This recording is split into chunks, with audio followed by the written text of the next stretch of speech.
जय हिंद प्यारे विद्यार्थियों। आज हम इस वीडियो में आपकी क्लास 11th के पॉलिटिकल साइंस का चैप्टर 1 संविधान क्यों और कैसे करेंगे। तो चलो शुरू करते हैं। आपका फर्स्ट टॉपिक है कि संविधान क्या होता है। आपको संविधान के बारे में पता होना चाहिए कि संविधान क्या है। और ये जो क्वेश्चन है आपकी परीक्षा में बार बार पूछा जाता है। किसी भी देश की शासन व्यवस्था से संबंधित नियमों व कानूनों के संग्रह को संविधान कहते हैं। अर्थात जो देश होता है ना, वह किस प्रकार चलेगा, उसके संबंधित जो नियम होते हैं, जो कानून होते हैं ना, वह संविधान में लिखे होते हैं। इसके द्वारा उस देश की जो सरकार होती है वह संप्रभुता अपने आप पर निर्भर या फिर संविधान पर निर्भर होती है, और वे जो भी नियमों व कानूनों का निर्माण करती है उनका जनता स्वतः ही पालन करती है। अर्थात जो नियम और कानून होते हैं ना, वे संविधान में लिखे होते हैं ना, वे जनता जो होती है ना, वे उसका स्वयं ही पालन करती है। हमने ये तो जान लिया कि संविधान क्या होता है। अब ये जानते हैं कि आपके संविधान कितने प्रकार के होते हैं। विषम में संविधान के प्रकार, जो विषम में मुख्य रूप से दो प्रकार के संविधान पाए जाते हैं। एक होता है लिखित संविधान, एक होता है अलिखित संविधान। अब जानते हैं कि जो लिखित संविधान होता है वह क्या होता है और अलिखित संविधान होता है वह क्या होता है। फर्स्ट है आपका लिखित संविधान। लिखित संविधान वह संविधान होता है जिसका निर्माण निश्चित रूप से एक संविधान निर्मात्री सभा के द्वारा किया जाता है, वह लिखित संविधान कहलाता है। यह डेफिनेशन आपको याद रखनी है, यह क्वेश्चन आपसे पूछा जाता है। उदाहरण के लिए जो आपका भारत का संविधान है ना अपने, वे भी लिखित संविधान है, और अमेरिका और जापान इनका भी लिखित संविधान है। अलिखित संविधान वह होता है जिसका निर्माण किसी संविधान निर्मात्री सभा से नहीं किया जाता, परंतु परंपराओं व समय पर पारित होने वाले कानूनों, निर्णायकों आदि का परिणाम होता है। अर्थात जो उस देश के कानून चल रहे हैं या फिर कोई निर्णायक है और परंपराएं है ना, उसके अनुसार उस देश का संविधान चलता है, यह लिखित संविधान। इसके उदाहरण ऐसे हैं कि जो ब्रिटेन हो गया, न्यूजीलैंड हो गया, इजराइल हो गया, इन सभी के क्या है, यह लिखित संविधान है।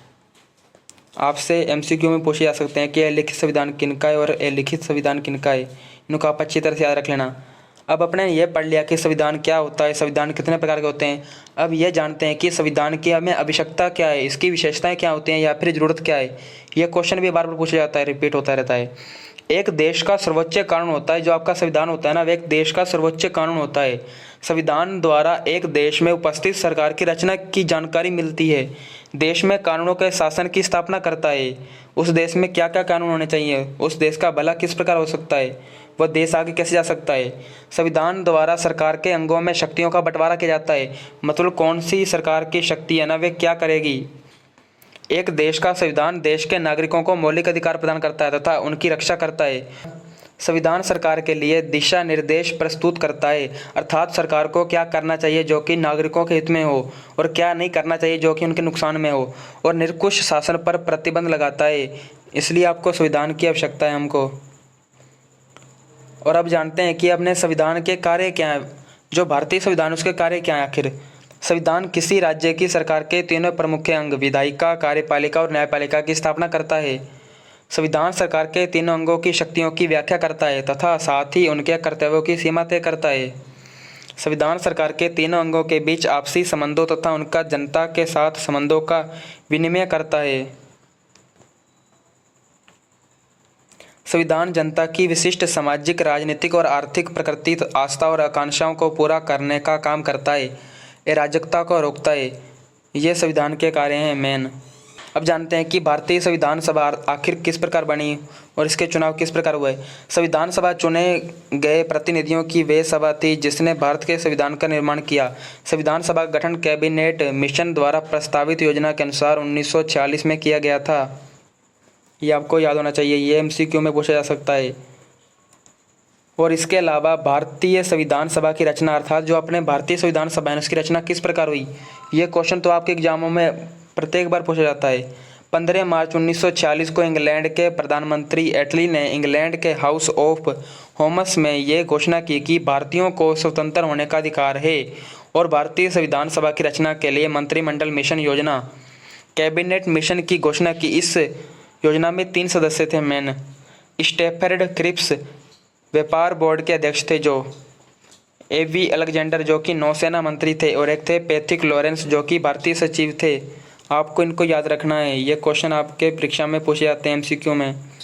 मिशन के अध्यक्ष पैथिक लॉरेंस थे और ये 26 मार्च 1940 को भारत दिल्ली पहुँचे। भारत में आने के बाद कैबिनेट मिशन ने अंतरिम सरकार की स्थापना की। और संविधान सभा के गठन के लिए योजना प्रस्तुत की। जानते हैं कि इस योजना में क्या प्रावधान थे। संविधान सभा के सदस्यों का चुनाव प्रांतीय विधानसभा के सदस्यों द्वारा प्रत्यक्ष निर्वाचन प्रणाली द्वारा किया जाएगा। प्रति 10 लाख व्यक्तियों के लिए संविधान सभा में एक व्यक्ति का चुनाव किया जाएगा। कि संविधान सभा के सदस्यों की कुल जो संख्या थी ना, वे थी 389। इनमें से 292 प्रतिनिधि ब्रिटिश भारत के प्रांतों से चुने जाने थे। 4 प्रतिनिधि चीफ कमिश्नरी प्रांत दिल्ली, अजमेर और मारवाड़, कुर्ग और ब्रिटिश बलूचिस्तान से चुने जाने थे। और बचे हुए जो 93 सदस्य थे ना, वे देशी रियासतों से चुने जाने थे और चुने गए थे। अब हम जानते हैं कि जो आपकी भारतीय संविधान सभा का चुनाव किस प्रकार किया गया था। जुलाई अगस्त 1946 में ब्रिटिश भारत के प्रांतों में संविधान सभा के प्रतिनिधियों के लिए चुनाव हुए। चुनाव में मतदाताओं को 3 वर्गों में बांट दिया गया था। पहला था कि साधारण हिंदू, पारसी और ईसाई, और दूसरी मुस्लिम, तीसरा सिख। जो चुनाव कराए गए थे, इनके आखिर क्या परिणाम रहे।